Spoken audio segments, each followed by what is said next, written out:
Welcome everybody. Getting ready. We start at 8. Got a couple of minutes to go. Just wanted to make sure everything is on and popping. We got another busy week. It's gonna be something else. It's gonna be something else. We got another week. This week is do or die week, guys. As we all know. Time to vote. Anybody who's not voted, you can't forget even that. Anyway, we're going to get into it.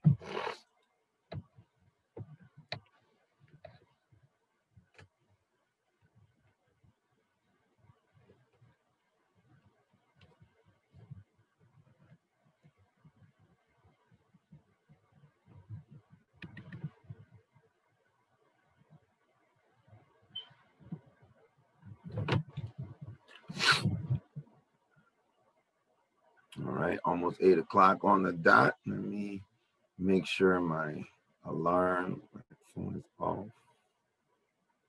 All right.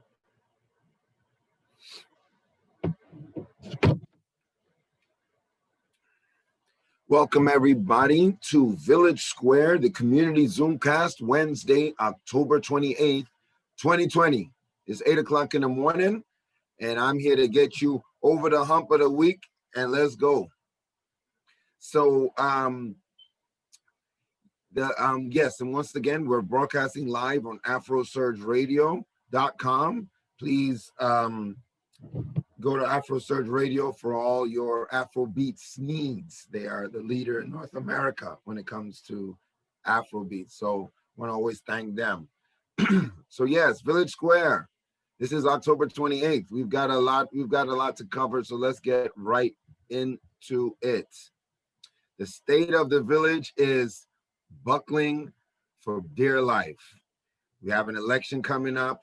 Coronavirus is on the rampage, and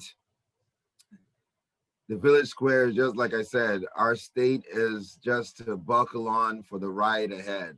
It should be a doozy. So, first of all, of course, I always start off with my coronavirus, but today's picture, I always have a picture in the background. Today's picture is, of course, is about the peaceful protester, DJ Switch, and all that she accomplished last week. Seems like a year ago, but yeah, it's only last week that this, the Lekki Tollgate massacre happened. It was October 20th, 2020. So we made this little flyer, this social media ad, just to remind people that we do have real heroes in Nigeria. And although that she's trying to be discredited, no, she did broadcast live on IG, and it was a real video. About 150,000 people worldwide saw the video while she was broadcasting live from the Lekki Tollgate. She aided in an attempted surgery on an injured protester's leg. I mean, I saw it live, them trying to remove the bullet. This was not fake, which the government is now trying to say that it was fake. She turned down to do CNN interviews during the shootout and everything. She really just wanted to be there helping people. She was like, everybody should just record her live. She doesn't have time for that. And I can understand completely. She is being targeted for arrest or assassination. That's the word. But right now, I think it's more going that they know that she's kind of she's a no-go zone because she's so famous. If anything happened to her, it would only cause more unrest. But they are discrediting and saying that what she filmed at the Lekki Tollgate. And for those who don't know, DJ Switch is just a local DJ with a very decent following. But she was at the tollgate during the massacre, and she was filming and broadcasting live on her IG. And the Nigerian government is now saying that she that she basically put on a green screen, like it was some kind of Photoshop. And anybody who watched the video knows that's not true. So our take on this issue today is really just that we all have to be able to hold our heroes up high. And that's the moral of the story. Just to hold our people up high. All right, so on to today's show.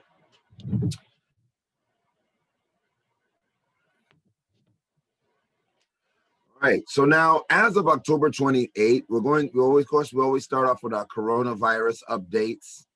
I feel it very important every week to give our communities of color these very important coronavirus updates, cut through a lot of the misinformation that's out there. Now, I just got back from vacation. The last 2 weeks, if people have been following, I've been in Texas. Oh yes, but I did get a message that I'm enjoying in Texas. So hey, what up, man? Doug, man. So yes, I just got back from Texas. I'm back in Boston. And so what I did while I was in Texas was I started taking the coronavirus data about Texas and contrasting it and comparing it to what we have here in Massachusetts. And I think I'm going to continue it because it really does have a drastic contrast into the way a traditionally blue state, and I don't want to really, maybe I'm not going to join that fray of, but it is blue and red, but I'm not going to join it like that.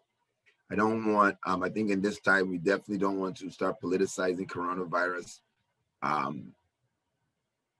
data.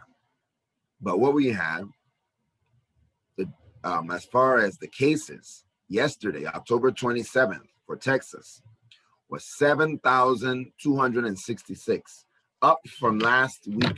That was about 6,800, if I do recall. So they're going up in cases, right? They had 78 deaths yesterday, which stayed steady from last week, which they had 80 deaths. But they definitely, their case count, when I first went to Texas, was 5,800, I believe. So they've gotten up about 1,500 cases in the last 2 weeks. Boston has seen a significant rise in cases, but we are still way less than Texas. We have 1,260 cases. About 2-3 weeks ago, it was 350 going to 500. So you can see we've had a much higher increase, but we're starting from much lower, and we'll get into that. It's very important to start from low. Yesterday, we had a grand total of 7 deaths. Every death is a, of course, something that we want to, as a human being, we want to send our condolences out to the family.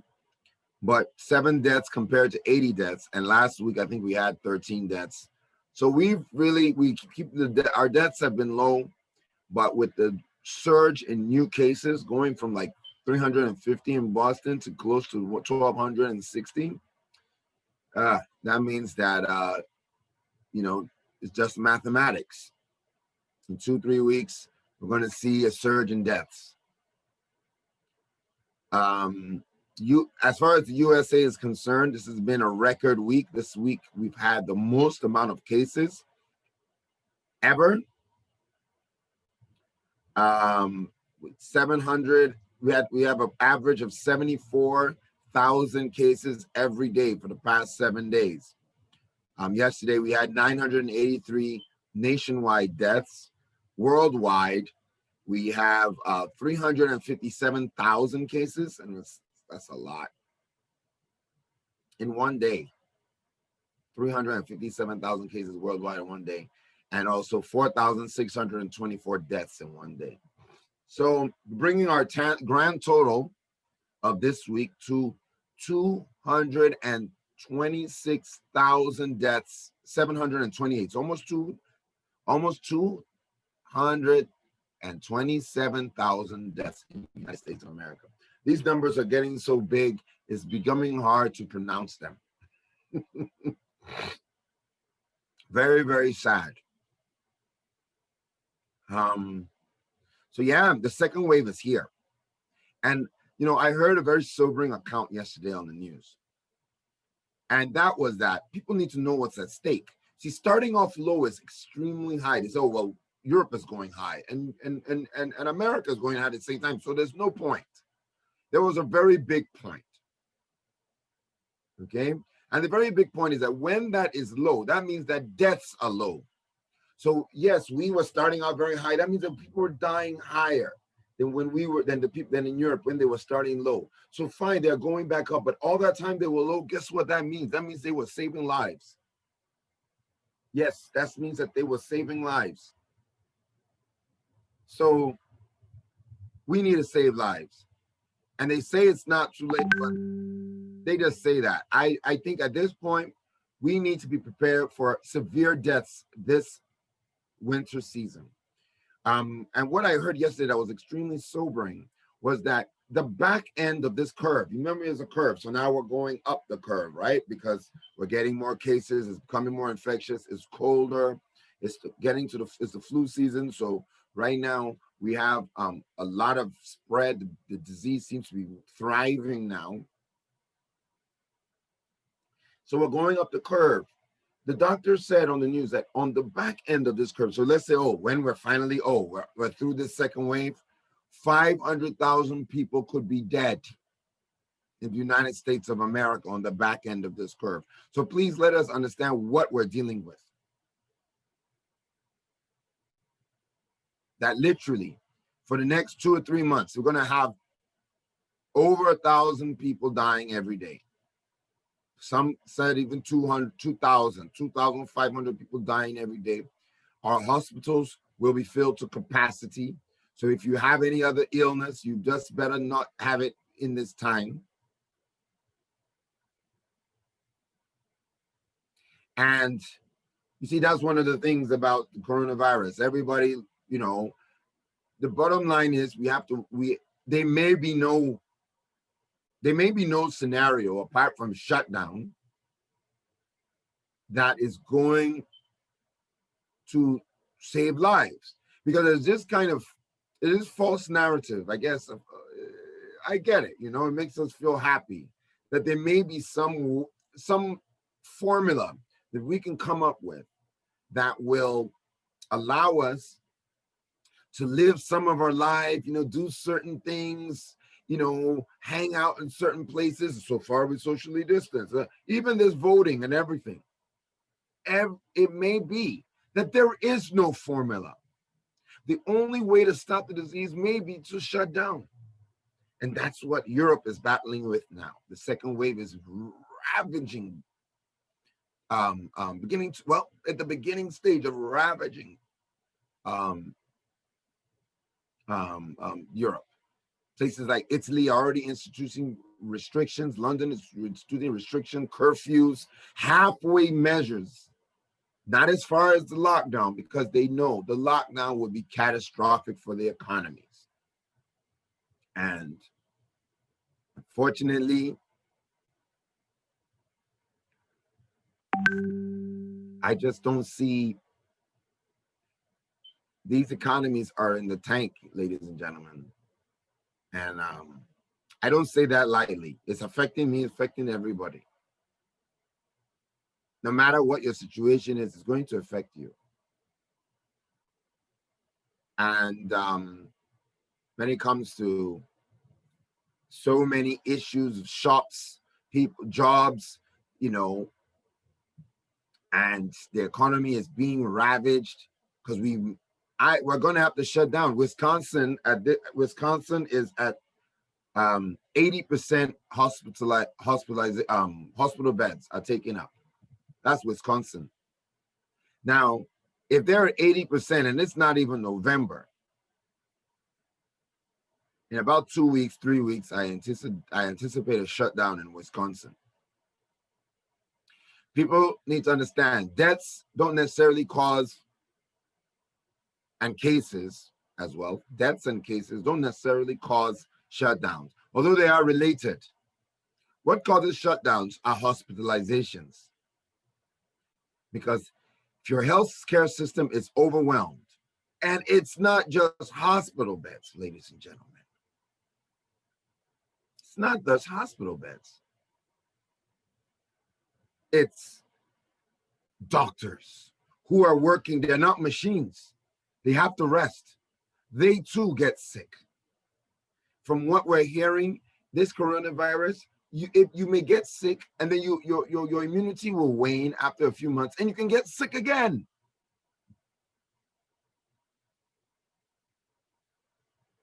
And these doctors are trotting away PPE, equipment, money that is needed to keep these coronavirus things going. Of course, not coming around because of the stimulus has not been done.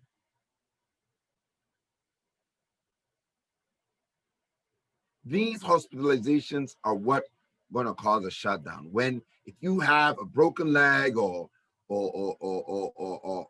you need to go to the hospital because you have any ailment. In fact, a family member of mine last week had a bit of an ailment. They needed some minor surgery. I mean, it was important enough. The person, needed to go to the hospital and get some surgery, but it was one of those things where you go and get the surgery, standard procedure, couple of days, you're back home, you're recovering at home, that kind of thing. Can you believe that the husband was driving around and was unable to find, like 2 or 3 hospitals until they were able to find hospital space? Let that. It's not about just, oh, well, I don't have coronavirus. Whatever you do have, whatever underlying condition you do have, it's in jeopardy. That's why we're stressing. The number one thing you should do, wear a mask. Wear a mask. It's so simple. You wear a mask. You wear your mask. I'm wearing my mask now for those on Afro Surge Radio. Is it that difficult? You wear a mask. You wash your hands. You avoid large congregations. You ensure that you're staying in any place that you avoid indoors. You definitely don't want to be indoors. And like I said, we have to learn more about contact tracing. Always remember, try to keep mental notes, if not written notes, of who you've been around in the last 2 days, because obviously the virus is saying us that you're most infectious 2 days before your symptoms arrive. So just always kind of keep a mental note. I've been here, I've been there, and just that awareness will help you. Right? They're having pop-up, spiking everywhere. There's no state in the United States, as of yesterday, there was no state that had its numbers going down, 0 going down. So this is everywhere, ladies and gentlemen. Yesterday, the governor of Wisconsin, a Democratic governor, was appealing to his people because, of course, the president was in town and he was having a rally because he wants to win an election so he can stay out of jail. But we're going to get to that later. But the record hospitalization had the governor begging with the mask on. He didn't even take the mask off. It's like me doing this show with my mask on. Huh? And the governor did the show like this with the mask on, right? He did it so that he would send the message across because he knows the state is in trouble and Donald Trump is in there with super spreaders. They had about 3 or 4 rallies, super spreader, like it's super spreader bonanza, guys. The guy is having multiple super spreader events all over the country because he's got COVID, so it's all good now. So he's going out there. And if everybody else died, this man is killing people. Hmm? In Massachusetts, they canceled well, they closed the skating rink, ice skating rink. And my question is, why do you think that ice skating is some sort of appropriate activity to be doing during a pandemic? And I think that that's really the lesson I want to send out to my people today. Hmm? Let us hold out. Remember, my initial thing was, let's hold our heroes up high. Okay? Who are our heroes in this case? Our heroes are the first responders, the doctors, the people out there doing everything that they can to keep us safe, to keep us healthy. Dr. Fauci, to the people, from all the way from Dr. Fauci on top to all the person cleaning the hospitals. We need to hold our heroes up high. And that means that we must start putting some parameters on what we do as a people. We cannot sit here and say there's a pandemic, it's a global pandemic, but I want to go ice rink skating. I feel like going shopping. I need to get my coffee. Those two things are not compatible. I think they just send the wrong message. There is no fun right now. There is no, having a great time. Thanksgiving is coming. Halloween is, guess what? They're like, oh, we're going to try trick or treat with safe social distancing. That in itself is the wrong message. There is no trick or treating this week. This how what you can't go with one year without trick or treating. You can't go 2 years without trick or treating in order to save somebody's life. Hold our heroes up high. These people are out there day in, day out, trying their best to keep us safe. And what are we doing? We still think that there are certain situations in which it is okay to go outside and chance it. Well, we went to the bar. We hung out over here. But we were social distancing. We were outside. Even yesterday, I saw President Obama, and who gave a fantastic, fiery speech, if I might add. And we're going to get into that when our misinformation piece. I don't want to jump all over the place. But even at his rally, yes, people were more socially distanced, but they were still close together, although all of them were wearing masks. And it was outside. So I'm not going to, stop it, but it wasn't like Trump, where everybody's all up on each other. They're saying, you know what? Screw you guys. We don't care. We don't want you to socially distance. Just we want to win, and we need to get you fired up so you can win. So once again, thank you to all the heroes out there.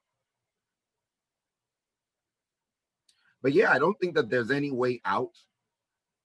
I don't think there's any way to open up carefully. And I'm, during this flu season, I think, right now, I think it's just where a lot of the country is going to head for shutdowns. And once one or two parts start shutting down, then the whole part is shut down. What are you going to do? Well, so what? You're Boston. What you want to do? And New York is shut down. You really think that how much business are you really going to do? It's cold. You have a restaurant. How many people are going to go into your restaurant and be outside? I'm eating food in your on the corner, on your sidewalk, outside seating. Nobody. There is no safe way to go back. So now Boston, of course, all the schools, they've said that no schools open. While in Texas, they still say the schools are open. It's amazing. And this keeps on. So now this all boils down to what is pushing us. Why is everybody wanting to go back? And I get it. Money. The pandemic has made it so that the economy is literally nothing. People are losing jobs left, right, and center. Even the big companies, they've said they can only hold on to this end of October. October 30th happens and there's nothing, no stimulus from the government. It's a wrap. They're going to, and that's all. And all this messaging is really affecting Wall Street now. Wall Street has been doing very well because, of course, A lot of the companies, some of the companies, in fact, a lot of the upper class, not upper class, but people who have corporate jobs who are able to work from home, they've been doing well. The quality of life, actually, this is something that I probably will never go back to the way it is, because I know many people that the quality of life now, people don't want to give it up for that rat race that we were living before. People are working from home, they're taking care of their kids, productivity is gone through the roof, and there's no way you're going to get some of these people going. And that's what basically Wall Street was being fueled on. So Wall Street has been going up, people have been making mad profits during this pandemic, further increasing the disparity between the haves and the have-nots. And but this second wave is the, like, if the first one just got us a bit shaky, yeah, can you imagine? The first wave was just really got us a bit shaky.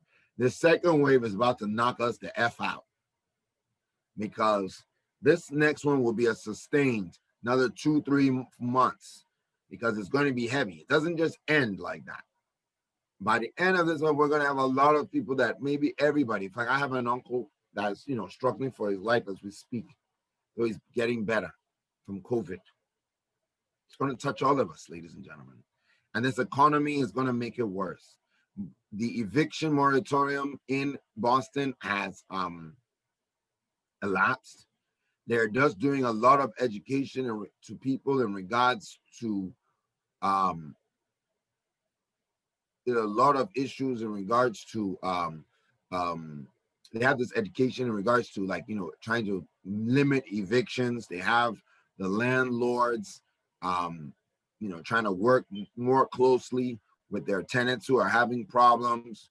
There's a CDC moratorium. Please go to the CDC website if you're under stress from eviction. It will hold off eviction to at least the beginning of the year, and I anticipate, especially if we're going through the second wave, but most likely will be extended. So please go do that. Download this declaration form and turn it in to your landlord, and that should be able to that will hold them off from evicting you for money purposes, at least for lack of payment, until the end. The buy you a couple of months, at least for now. You can, if you commit any crimes or anything like that, they can still evict you, but at least for the lack of payment, they cannot evict you. So it's very important that everybody does this, because if we're all homeless, then the virus will even spread and kill more people. The virus doesn't care how much money you make. The virus doesn't care your position in life or how many letters you have or initials you have after your name. Doesn't care if you're the president. We're the vice president this week, along with some of his people, are surrounded another outbreak of COVID-19, of course, which they tried to keep you away from.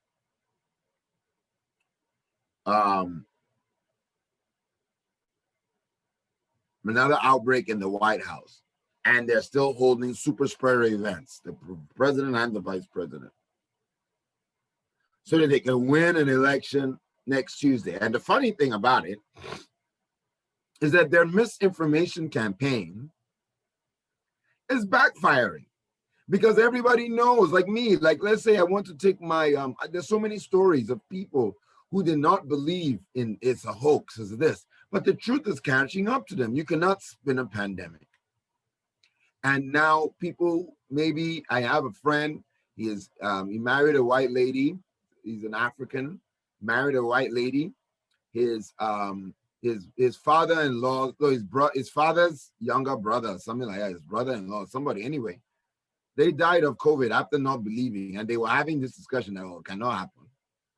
It was a hoax. Somebody died from the COVID-19, and now they're beginning to look, maybe this thing is real. Oh, really? You see that maybe this thing came out, somebody dying, and then the whole idea is that maybe this thing is real. The misinformation that's coming out of the White House is dangerous. And personally, if anybody I know, I mean, we just sue, because the president is responsible for the safety of us as American citizens. And if he's spreading information that is it's neglect, it's what they call it, with a neglectful homicide or neglect. Basically, you're not allowed to say certain things, especially when you're in positions of power, because it has a great effect. These words matter. And basically, the closing argument for the president, as we move into politics, um, our politics section of today's show, these misinformation that the guy is given is he's basically settled on. His closing argument is that it's the media that's just pumping up COVID because they want him to lose. So that November 4th, when the elections are over, then COVID is nobody's going to be talking of COVID again. This man, he's simply like they said. I like the new messaging from Obama and Biden and everybody. He's just not a good person. He's just not, and that sounds so simple, but it's just so true. Hmm? And but the people, one thing I think that people, I have friends in Nigeria, and they go, "Oh, Marlon, like what's going on in America?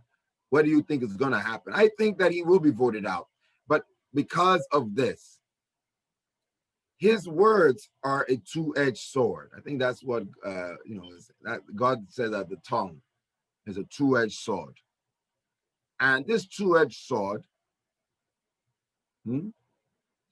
cuts both ways.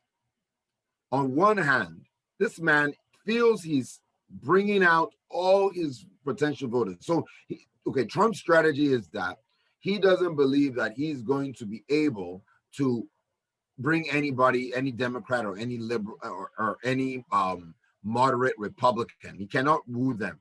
So what he's just trying to do is make sure that he brings up as many people that can vote that are in his base. So, every year they always have this stat of how, 50% or 40% of the electorate did not vote, So he thinks that there are a bunch of people that do not vote that he needs to bring out. And that's all he's trying to do.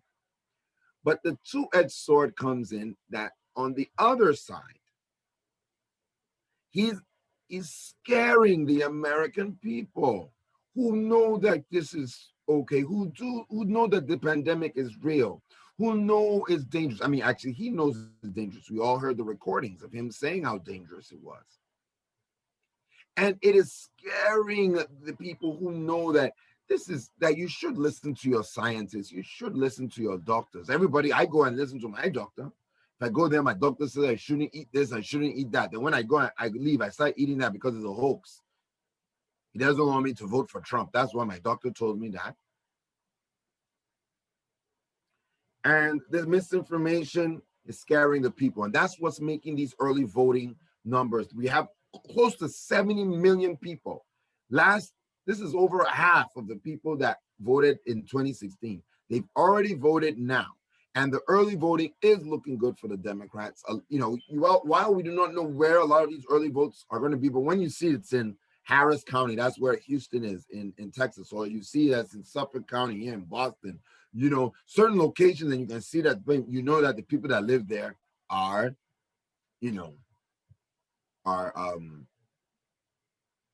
people of color or metropolitan people. They tend to be Democratic. Now, what we're hoping is that the groundswell of all these people voting and all the efforts of like the NBA and just everybody vote. This guy has scared everybody. Everybody knows that this man is crazy. And that's what it's doing. I think it's bringing out, and I think we're going to win, hopefully in a landslide. Biden and Harris are on offense. They're going to states like Georgia. They're going to states like Florida, Arizona. These are not traditionally places that you would find Democratic presidential contenders. You won't find them campaigning in these areas during this last week. This last week usually is for very, very, win races that you really think you can win. And what it says when you see Biden in Georgia is that they believe that they can win if they bring people out. And it's the things like the mask mandate. When people around you are being told not to wear a mask, and that the scientists and Dr. Fauci have told you that wearing your mask can save lives, you will be scared. And once you're scared, obviously, you are going to be like, this guy is trying to kill me, and you're going to go to the polls. I told the story of my mother who hasn't been out anywhere. She's approaching 70 years old, definitely in the vulnerable category.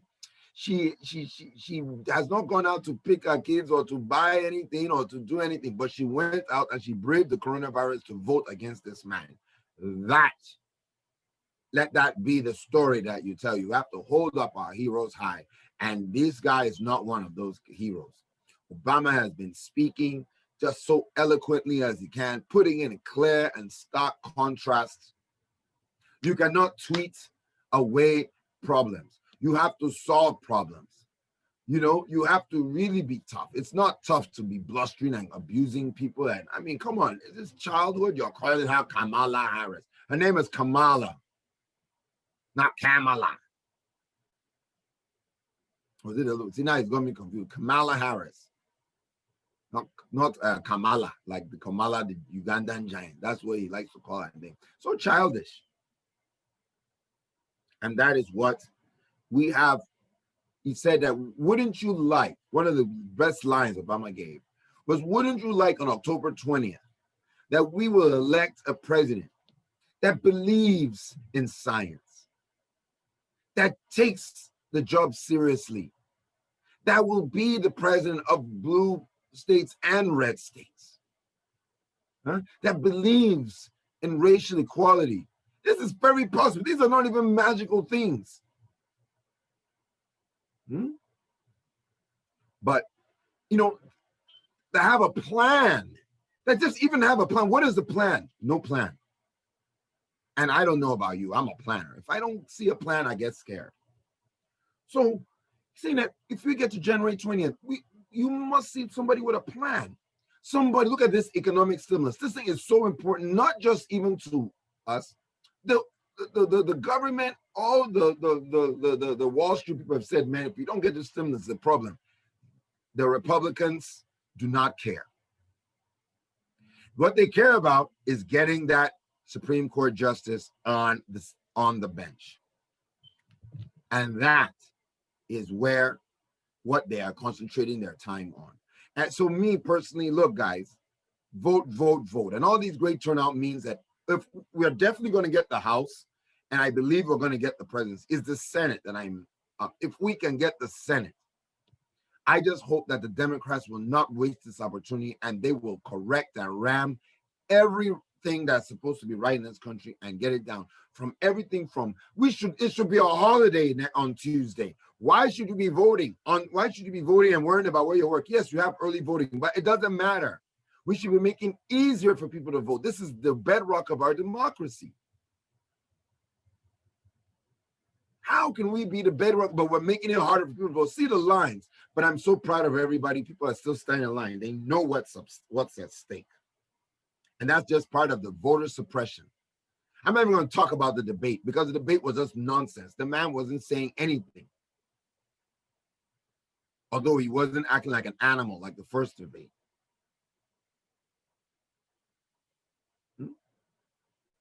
So they've got their Supreme Court, Amy Barrett. She seems like a nice woman. I mean, to be honest, I don't know how she's going to vote on certain things, if she's going to be so ultra, but I hope that she'll be a little bit more, maybe a moderate, and people change. Or they should pack the court. And I say, you know what? Everybody's going to pack the court. You know what? It's not a negative thing. America has what they call checks and balances.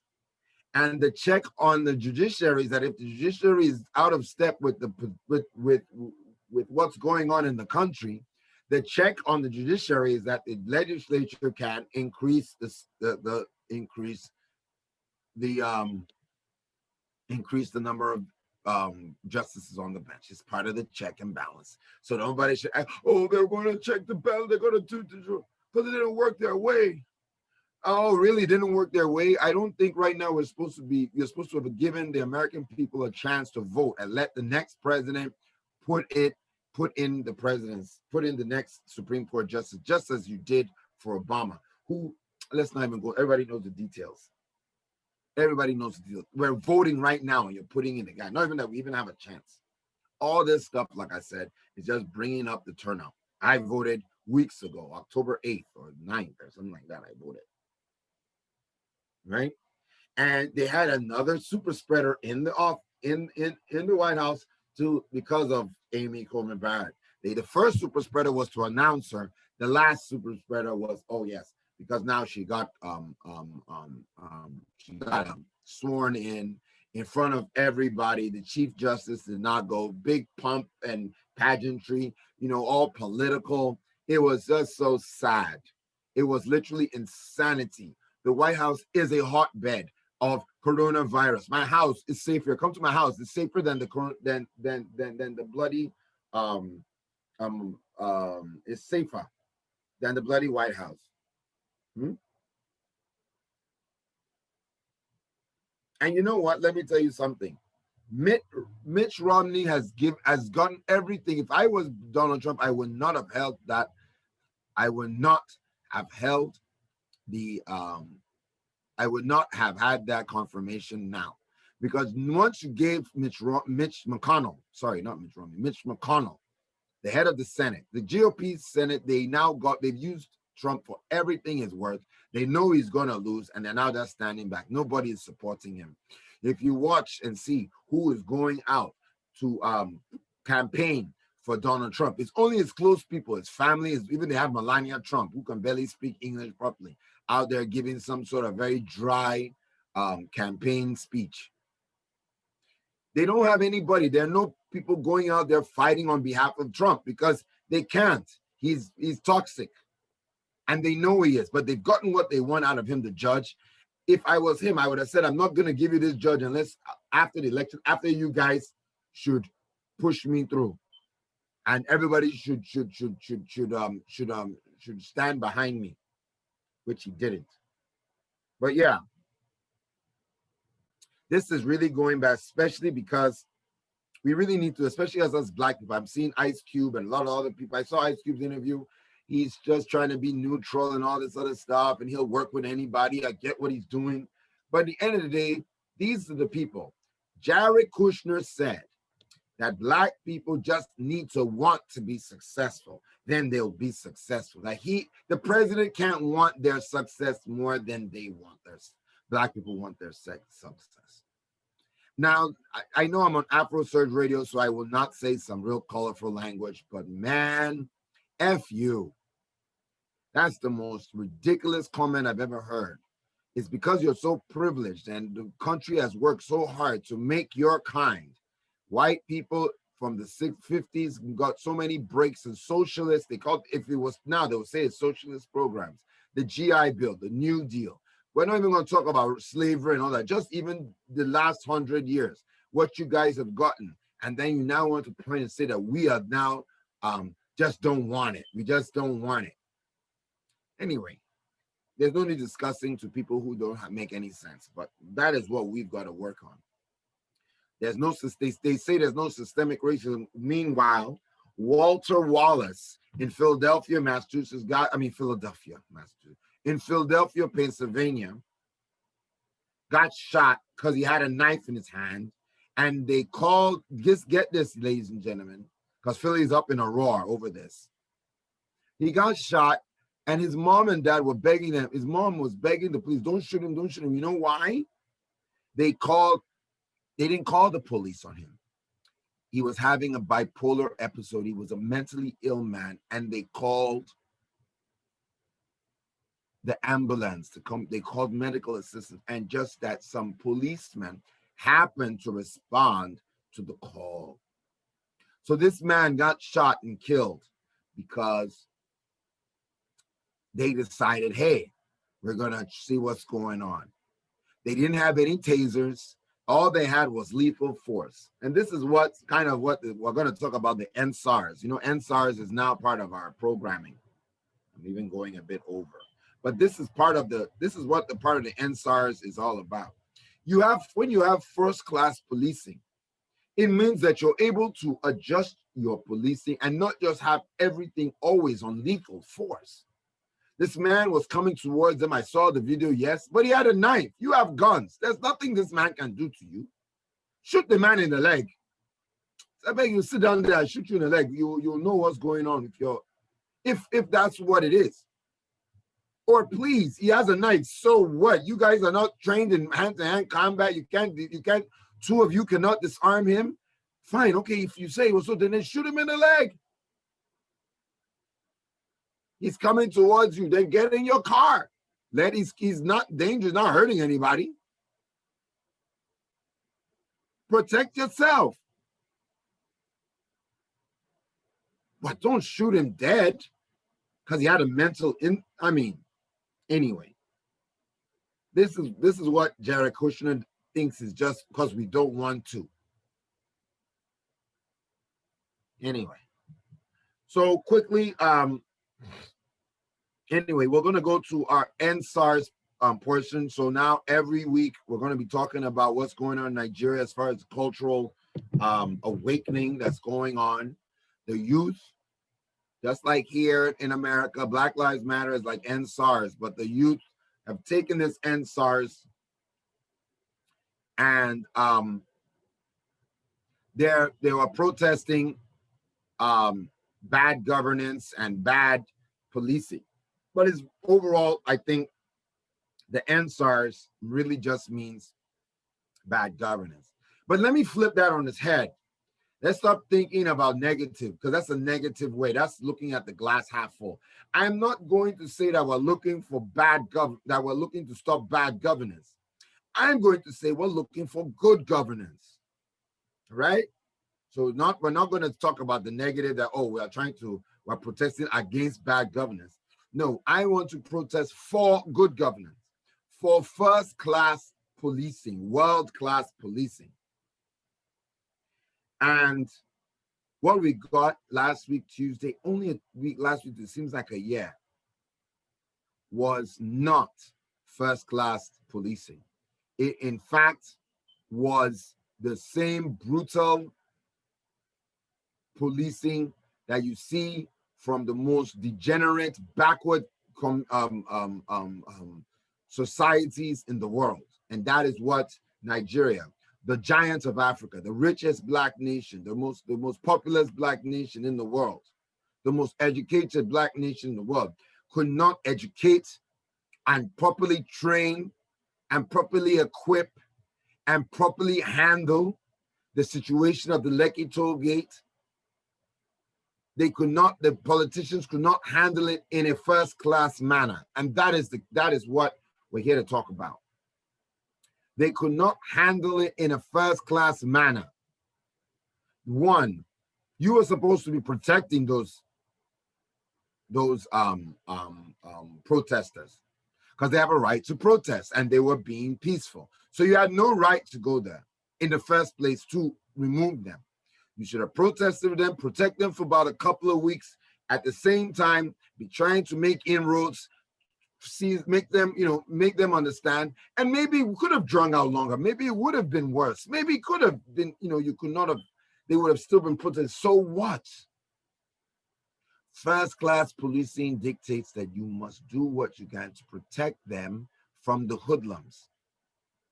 That's the amazing thing. They have shifted the goalpost so far that they feel that they have a right to blanketly accuse all the youth of problems because of, you say, oh, there are hoodlums that have hijacked it.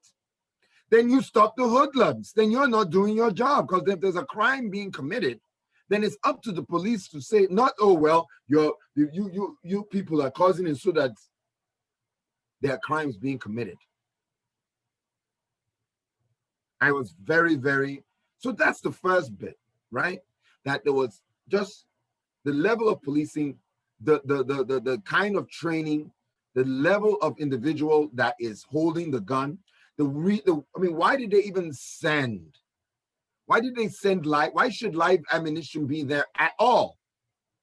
Even all the crimes that they've talked about, they've not talked about like police being in so much danger.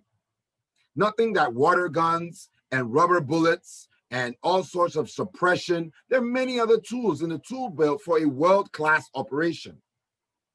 But when the hoodlums have uniforms, then that's when you see what happened. They turn off the lights and you start shooting. Oh, they were actually collecting the bodies, ladies and gentlemen. There are reports, numerous reports of people collecting, and plus, you just can't tell me that you were shooting randomly into a dark place with thousands of people, and you just never got it. And even if you'd never killed anybody, it's still a crime against humanity to be shooting at unarmed protesters, regardless whether they were, you feel that they were right or wrong. You have no right to shoot at them. That's how they move the goalposts. That, oh, there's no dead, there's no evidence, because they were collecting the dead bodies after they shoot them. Shooting at unarmed protesters is a crime against humanity. It's intimidation. Injuring, which they have not denied, injuries, right, is a crime against humanity. They killed people there. They took those people off. They say, oh, there's no evidence. The people who were broadcasting, DJ Switch, who we have here, there's now been, the worst part about this whole thing is that the NSARS has now really morphed into, they think that they're like Trump. They just try to put out, oh, it's fake news, that it's photoshopped. And worse come to worse. I mean, this man I had a lot of respect for.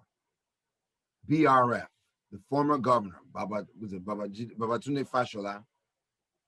Fashola was inspecting the Ikoyi toll, not the Lekki toll. The Ikoyi toll is close by. And they found a camera, and it has been so funny.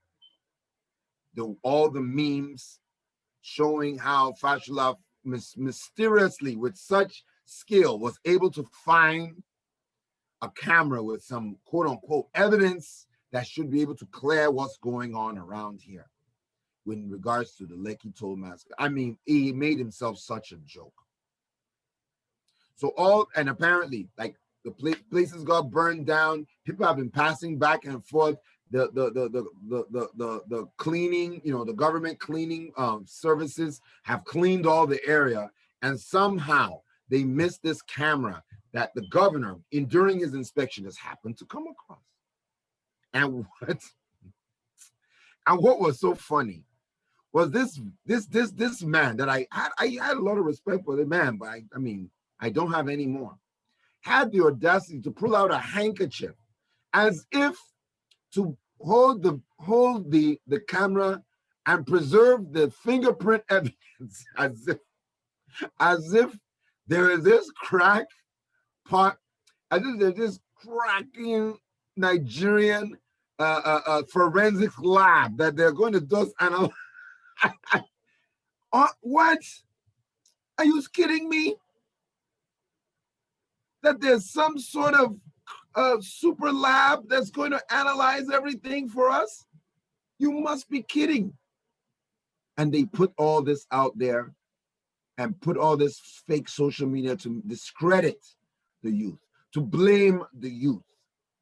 Let me just tell everybody else that's trying to go on this whole, the youth, you can't have protests, this and that, it's causing problems. A lot of shops are being destroyed. I ask you this, who committed the first act of violence? Who started it? It was the government. Those people were peacefully protesting until they got shot. Then whatever happened afterwards, what, you are so dumb? You didn't think that there would be a ramification? You didn't plan this one out? More dereliction of duty by the Nigerian government to say that you shot on people and didn't expect any backlash. You didn't. So when you shot them, why didn't you plan oh, they're going to be rioting here, let's make sure we're protecting here and protect? You didn't do any of that because you didn't know, Abi. That's because you're not world-class policing and you're not a world-class government, and we're going to hold you accountable to be a world-class government. Right? You need training. You need patience. You need equipment. You need a real program. You need to pay these policemen and give them pensions. If you don't do that, see, a lot of the things people know, you go and read your history, my Nigerian brothers and sisters. Everything changed when they had the structural adjustment program. The structural adjustment program was basically the destruction of the post-independence colonial system, which, yes, I know it's called the colonial system, but the economic, how it was economically structured was it paid for universities, it paid pensions, it did all the things properly. And the structural adjustment program, I think it was in 1985, Babangida destroyed it, was saying the government, that was the military saying, you know what, we don't need to be doing all this. Let's just pack the money up. That was the beginning of the end for Nigeria. And that needs to be done. You want to do something to have world-class policing, you need to have federal police, state police, local police, because the local people will not shoot on their own people because they live there. Their mothers live there. Anyway, that is really, what I have to say in regards to the attempt, the misinformation attempt, the lies that are being put out there by the Nigerian government in order to discredit the protesters who were doing peaceful, and now, oh, they're hoodlums hijacking. No, you have hungry people that you have neglected for years, and you want them to be sitting there suffering and smiling, as Fela would say. And they're not suffering and smiling. And it's up to you, the government, to decide what you want to do. Do you want to be first class and plan out things and understand that there are going to be ramifications if I do this, if I do that? Send proper trained policemen and soldiers to do jobs. But no, you went to go and shoot innocent people. Like I said, the moral of today's story is to hold our heroes up high. I hope you're hearing me, Afro Surge Radio. I hope you're hearing me. Okay, well, let me just run through a few announcements. Well, little sports. The Dodgers won the World Series 4-2. I don't really watch baseball, so I'm not going to give you any blow by blow. I just know that they won. I saw it on the news. And my Pats, oh my goodness, the Patriots, they're now 2-4. We lost big time to San Francisco, 33-6.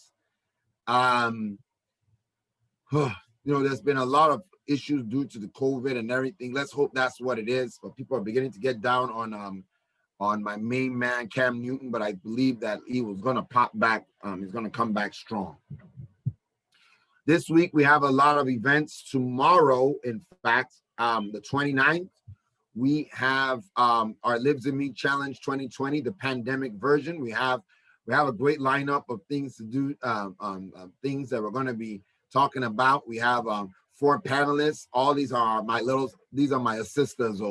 They're all my they're like my Afro-American family, and all of them in one way, shape, or another have formed this organization. And then we're going to crown our new Lives in Me champion. We have Justina, who is our first. I call it Justina the first. She was our first client. Michelle, the first winner of our Smalley Michelle, first winner of our Lives in Me competition. Shireen, which was last year's winner. And then we have our other Michelle, who is going to be there. She's our African culture guide. She's a Bamileke tribe person. In fact, all 3 of our African Americans who tested on our DNA test program, they all tested positive for Cameroonian descent.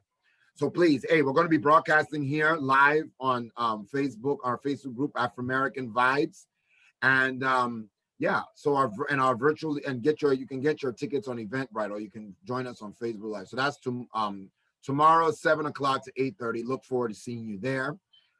This Sunday evening, along with the Black Stars of is like Ghanaian and the Association of Greater Ghanaian Boston.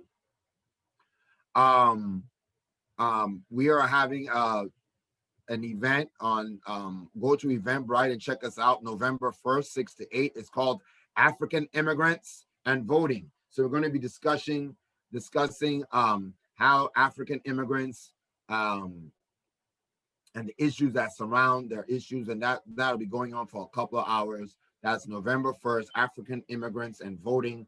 Come join our discussion, get your tickets. They're free on Eventbrite.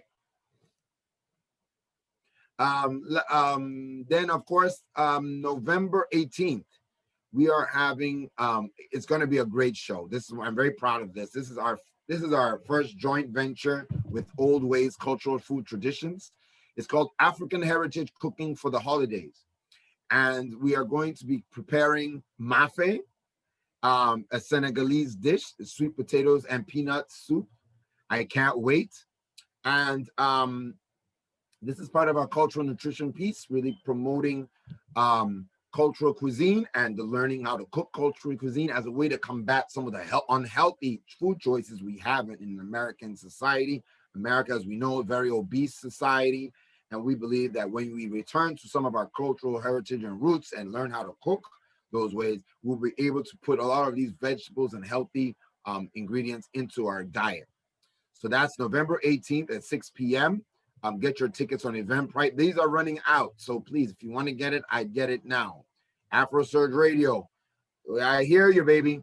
So anyway, and last but not least, I always want to tell you that, yes, we are an online school. The online school, we've agreed on the name, the Afro-American One Academic Academy.